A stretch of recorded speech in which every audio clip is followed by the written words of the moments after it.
My name is Lisa, and I'm 37 years old. I live with my husband Larry. We both work for the company that Larry's dad started. Even though Larry's dad has retired, he turned a small construction business into a company that makes $300 billion a year. He bought other construction companies, and even though he could be tough, everyone respects his business skills. Larry was groomed to take over after his dad. He grew up in a privileged way and is very kind-hearted. I worry that he might struggle in the competitive business world because he can be hesitant and unsure. Larry himself admits, "I don't think I'm cut out to lead. I might just end up as a figurehead if I try." He doesn't seem eager to take charge of the company. We've been married for 10 years and lately I'm frustrated with Larry's lack of drive. Unlike him, I see myself as someone who makes decisions easily. During his active years, my father-in-law appreciated this about me and gave me important tasks to handle. Before I married Larry, I worked at a bank, so I'm used to handling finances and always thinking about numbers. After we got married, I quit my job at the bank and planned to focus on being a full-time homemaker. But then my father-in-law asked me to work for his construction company instead. Soon after I started, he began inviting me to join board meetings and asked for my input on how things were managed. Initially, some board members were unsure about having the founder's daughter-in-law involved in important meetings. However, as I consistently offered valuable insights, they started to take my suggestions seriously. Despite Larry also being on the board, he rarely attended meetings and everyone, including my father-in-law, saw this as normal. One day when I returned from a meeting, I found Larry casually watching TV. "Why didn't you come to today's meeting?" I asked, feeling angry. "You're an important member, you should take it seriously." He didn't seem guilty at all when he replied, "Even if I did go, I don't really understand what they discuss. Besides, everyone prefers your input, so it's not a problem, right?" I couldn't help but wonder if he was upset about me being involved in the meetings, despite his nonchalant remarks. My father-in-law has been teaching me all the ins and outs of running the business and seems to be preparing me to take over. I started to enjoy being part of the management, and soon enough, I was working hard to meet my father-in-law's expectations. About 3 years after I started attending meetings, my father-in-law retired completely. When important decisions needed to be made, the board members would come to me for advice, sidelining Larry. I had hoped that this would motivate Larry to get more involved, but instead he became even more disconnected from his work. Despite coming to the office in the morning, Larry would vanish by noon and spend the rest of the day at home. When he saw me there, he avoided talking about work altogether, seeming uninterested in the company's affairs. Meanwhile, my responsibilities at the company kept growing. After my father-in-law retired, the board members relied on me increasingly, and I started handling duties similar to those of a CEO. Our company is large with many employees, so I worked hard to boost sales and profits for their sake. Thanks to the efforts of our employees, our sales started to rise. I found running the company more and more intriguing, and I became deeply involved in my work. In contrast, Larry seemed to lose interest in his job, and his presence at the company became less frequent. Our conversations at home dwindled, and our relationship started to feel strained. "I met your sister Nancy today, and we had lunch together," Larry told me when he came home. Nancy, who's 3 years older than me, just went through a divorce about 4 months ago. It happened because she cheated, and things got really heated when her angry husband showed up at our parents' house. I was caught up with work, so Larry stepped in to calm down Nancy's husband. Despite the tense situation, Larry's gentle nature and calm personality managed to persuade him to leave peacefully. Nancy later told me, "Your husband is really something. He handled my furious husband so effortlessly." She was impressed by Larry's ability to diffuse the situation. Nancy was able to finalize her divorce after paying alimony. Since then, she seemed to see Larry in a new light. Before, she might have viewed him as a wealthy, sheltered son who wasn't particularly remarkable. But after seeing how he handled her husband's anger, she began to see him as a capable and respectable business owner. Nancy, who was now single after her divorce, might have seen Larry as a desirable catch because she always liked wealthy men. But I was so focused on my work that I couldn't even imagine such a thing. Little did Nancy know, Larry was just a figurehead at the company and didn't actually run it. Nancy's ex-husband had been an impressive employee at a foreign company. He had boasted to me at their wedding, saying, "I have a high salary and good looks. You must be jealous." He was indeed handsome, intelligent, and carried a sophisticated charm. I couldn't fathom why Nancy would cheat on such a wonderful husband. 5 months after Larry mentioned having lunch with Nancy, I came home one day to find Larry looking unusually serious. "Lisa, we need to talk," he said. It was the first time he had spoken to me like that, and I felt a sinking feeling in my chest as I waited for him to continue. "Actually, Nancy is pregnant with my child, and I want a divorce," he told me. I was shocked by both the request for a divorce and the news of Nancy's pregnancy. Stunned and speechless, I listened as Larry added, "Nancy plans to come over on our next date off to discuss this. I hope I can count on your support." I was shocked. "So you want to marry my sister?" I asked Larry. He looked troubled and replied, "It's not that I want to marry her, but if she's pregnant with my baby, I feel like I have no choice." Larry's usual indecisiveness frustrated me, and I sighed. "Well, if she's carrying your child, I guess we have to deal with it. Let's talk more when she comes over." Feeling like Larry and I couldn't make decisions together, I decided to meet with my sister directly to sort things out. Even though I had already made up my mind about getting a divorce, I felt I needed to talk to my father-in-law about the situation with the company. As someone involved in running the business as the founder's daughter-in-law, divorcing would make me feel like an outsider. The next day, I went to my in-law's house and shared exactly what Larry had told me with my father-in-law. My mother-in-law was initially excited about the prospect of having a grandchild, but she quieted down quickly when my father-in-law gave her a stern look. It seemed she cared more about the grandchild than the company's management. After thinking it over, my father-in-law smiled and said, "Lisa, I want you to continue managing the company as you have been. Larry can do as he pleases. I'll handle the responsibility." It was clear that my father-in-law valued the company's management more than anything else, including his son or the prospect of a grandchild. Even though he had retired, as the company's founder with the majority of shares, his influence was significant. There were no executives who would defy his wishes. I had grown attached to my work and was reluctant to step away from it. With my job secured, it was time to discuss the future with my sister. On my day off, she arrived at my house with a confident smile and said, "Lisa, it's a shame you couldn't have a child." She then arrogantly offered me money as compensation and demanded that I leave the house immediately. My husband sat there silently, listening to our conversation despite being the cause of the problem. I was dismayed by his indifferent demeanor and responded, "It's fine to discuss divorce, but we also need to address custody and property division. Let's bring in a lawyer to handle this properly." "I never imagined you, my own sister, would end up with someone like Larry," I replied to my sister with a touch of sarcasm. She glared at me briefly but then composed herself. "I've come to realize it's not just about appearances or status, it's about who someone is on the inside," she said earnestly. I couldn't help but stifle a laugh at her sudden wisdom about my husband's character. Holding back my amusement, I said, "That's wonderful to hear. I hope you and Larry find happiness together." It seemed my sister believed Larry was more than he actually was, perhaps even the president of our father-in-law's company. It was clear she hadn't heard the truth from him. After our discussion, my sister decided to move in and arranged for movers. Knowing how impulsive she could be, I had already organized a new apartment with just the essentials. I also hired a lawyer to prepare documents for dividing our property and determining alimony.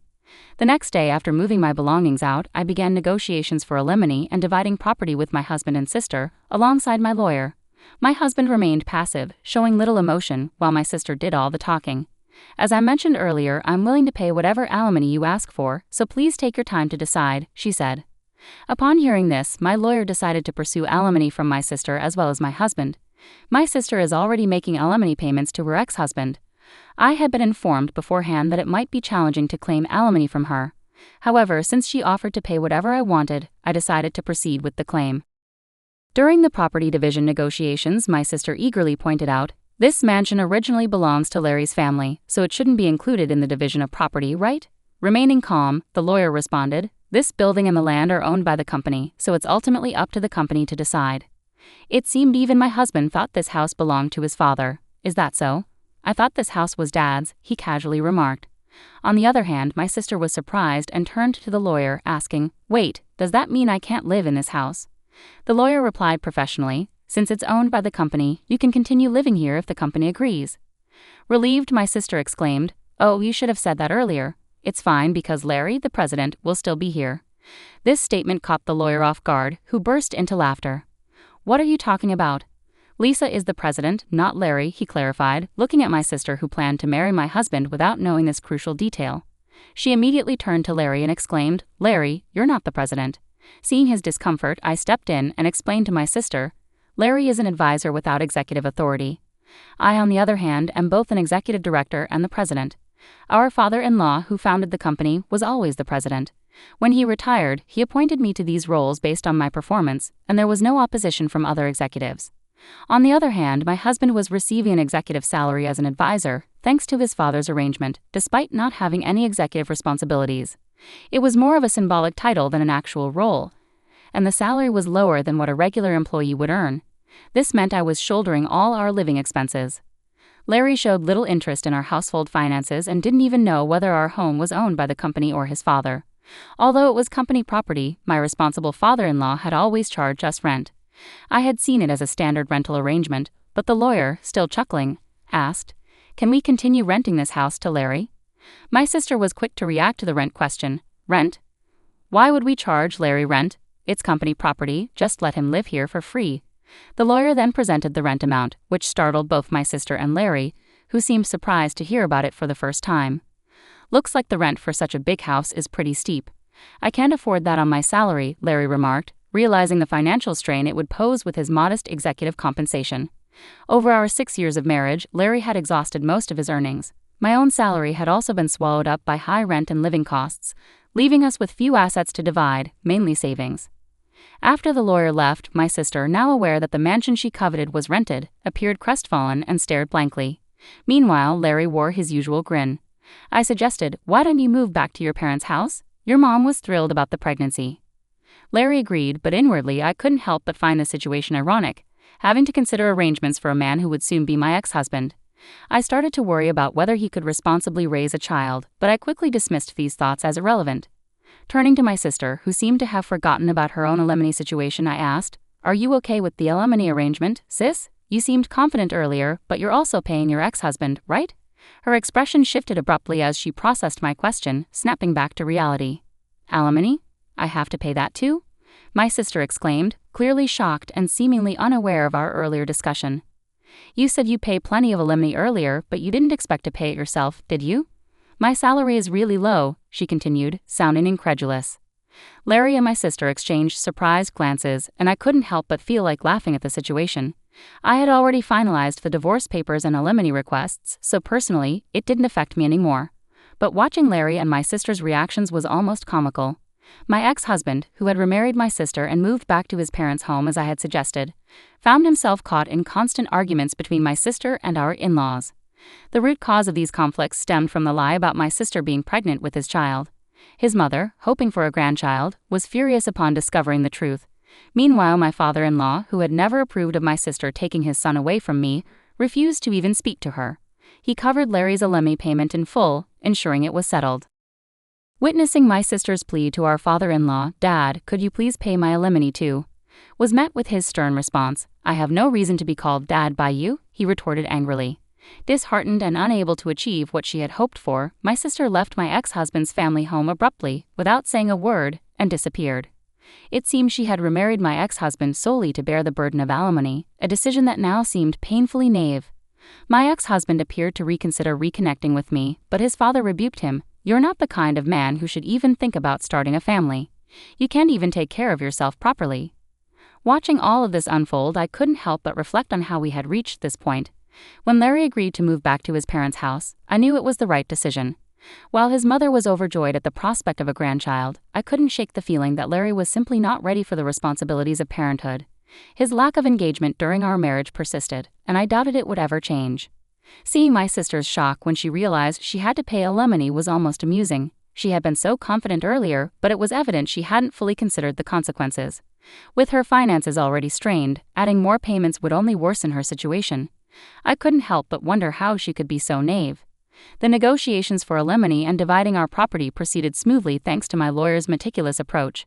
Everything was handled fairly and transparently.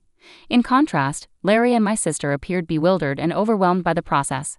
Their exchanged glances of surprise and confusion indicated they hadn't fully grasped the gravity of their circumstances. Moving out of the house marked a significant new chapter for me. I had already secured a new apartment and was ready to start afresh. Although I had once considered the house my home, leaving it behind felt like a weight lifted off my shoulders. Since it was company property, parting with it also symbolized letting go of the final ties to my life with Larry. After I moved out, tensions between my sister and my in-laws escalated. The deception about her being pregnant with my ex-husband's child caused an irreparable rift. My father-in-law, who had never approved of my sister, openly expressed his disdain. He saw her as the cause of disruption in our family, and this latest lie validated his concerns. When my sister asked my father-in-law to pay her alimony, he coldly rejected her plea. "I have no reason to be called Dad by you," he snapped, clearly furious. Her hopes for a comfortable life supported by my ex-husband's family shattered, leaving her without the expected support. In the end, my sister fled from my ex-husband's family home without a word, abandoning the turmoil she had stirred. Her plan to remarry my ex-husband and secure financial stability had disastrously backfired. Instead of finding security, she had only multiplied the problems for herself and those around her. My ex-husband, realizing the chaos he was caught up in, seemed to consider reconciling with me. However, his father, always the voice of reason, rebuked him harshly, saying, "You're not the kind of man who should even consider starting a family. You can't even take care of yourself properly." Ultimately, I moved on from the entire ordeal. I focused on my career and building a new life, leaving behind the turmoil that had engulfed my marriage. It was evident that Larry and my sister had their own paths to navigate, and I chose to detach myself from their complicated lives. The experience taught me valuable lessons about trust, responsibility, and the importance of making decisions based on personal integrity. I resolved never to reconcile with my ex-husband, even if he begged me. His betrayal with my sister and his indifferent demeanor had shattered any remaining faith I had in him. During our discussions, he lost his executive position and now works as a temporary employee. His behavior throughout our marriage and after the affair made it clear he wasn't reliable or trustworthy. His lack of commitment to our relationship and the company showed he wasn't suited for the responsibilities he had. Seeing him reduced to a temporary employee only reaffirms my decision to move forward without him. Being CEO has become the most important aspect of my life. It gives me purpose and fulfillment, keeping me focused and motivated.